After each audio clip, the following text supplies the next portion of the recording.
You know, I still think this is a dumb idea. I've seen those at our licks getting all sentimental about their past, get fucking lost in it. It's not a good look, especially not for someone like me,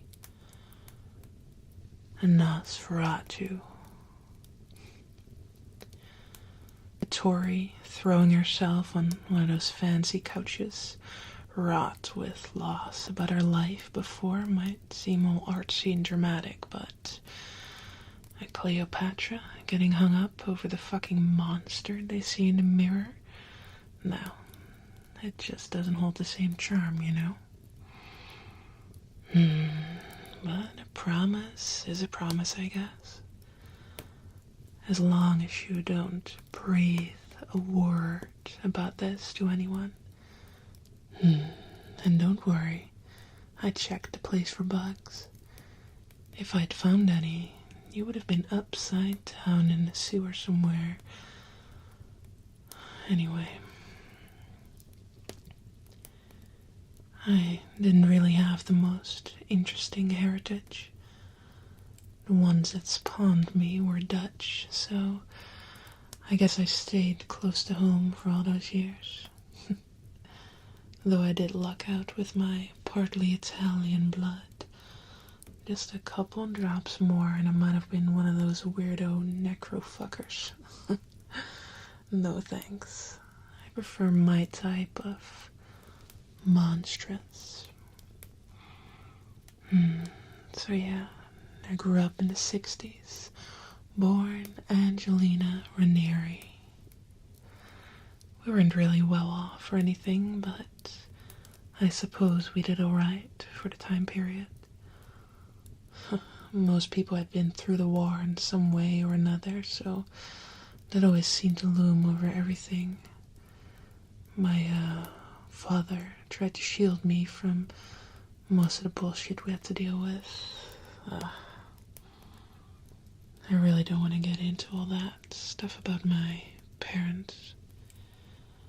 So yeah, 60s was a good time for progress, technological advancement. We had the first computer, robots, all that sort of thing. I got into that stuff pretty big when I was in school. Even had a teacher who would lend me shit to tinker with. He's the one that taught me how to write some simple programs. My folks seemed supportive as well. They actually paid me for some bigger chores around the house so I could save up for my first baby, an IBM 15100. In 78, I think that was. I got her secondhand, of course, but I had it running so smoothly, you think it came straight from the factory. I learned so much in that time. Even at a little club at the time with some other fucking nerds.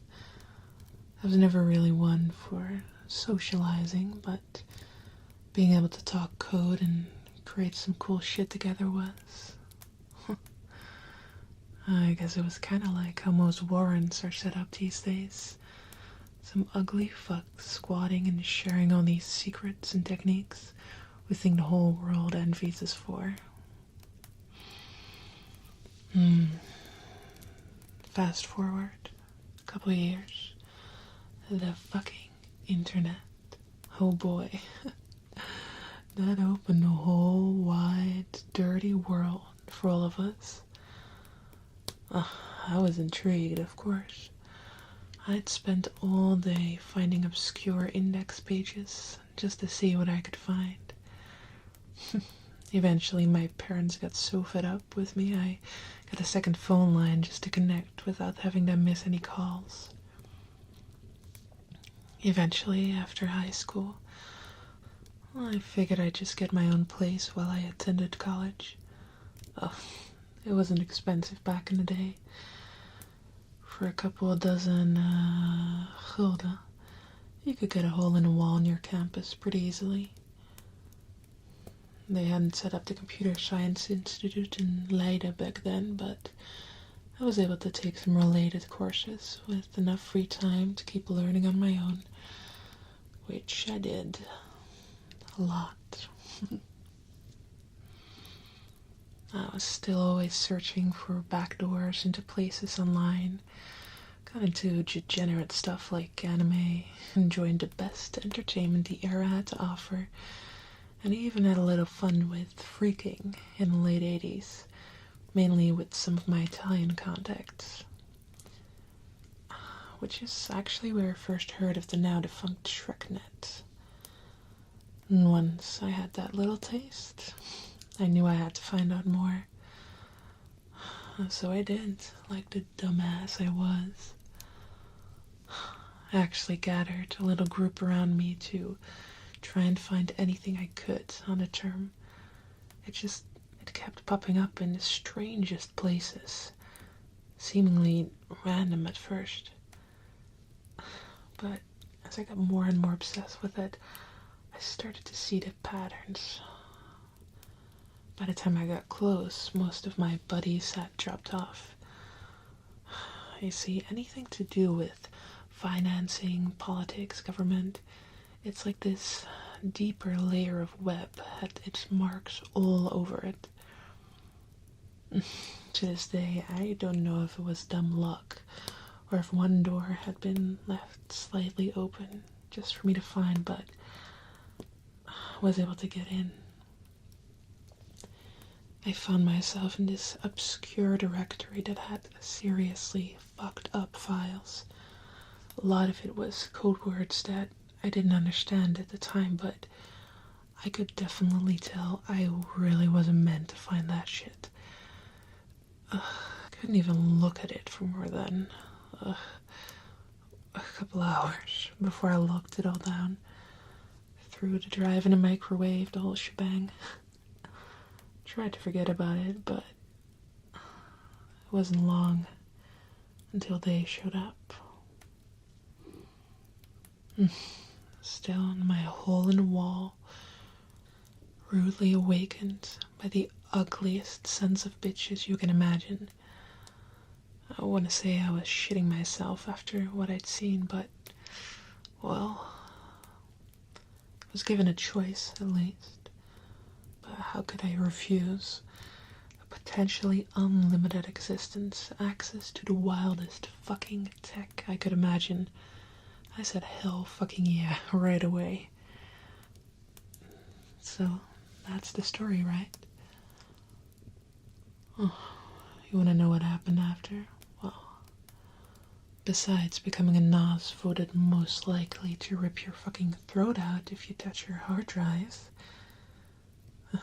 I guess I adapted pretty well. I definitely wasn't getting choked up about losing whatever passable looks I had. I was already running mostly with weirdos anyway, and I didn't have to cut contact with many of them since I'd never showed any of them my face.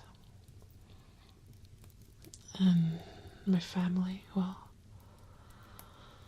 I guess there's some sacrifices you have to make for a deal like this. Ugh, some idiots get all sentimental about it, like I said. But the best thing you can do is move on and don't look back. No need getting all fucking mushy. You're all gonna die one day, and it's best not to be around for when it happens. No, I focus on what's real to me. My loyalty to my clan, my slight tolerance to the Blue Bloods, and all those others in that blood-soaked tower. There's always something they'll need from me, some new challenge or a favor I'll be out for. Speaking of which, why don't you grab yourself a beer, huh? All this talking has made me thirsty.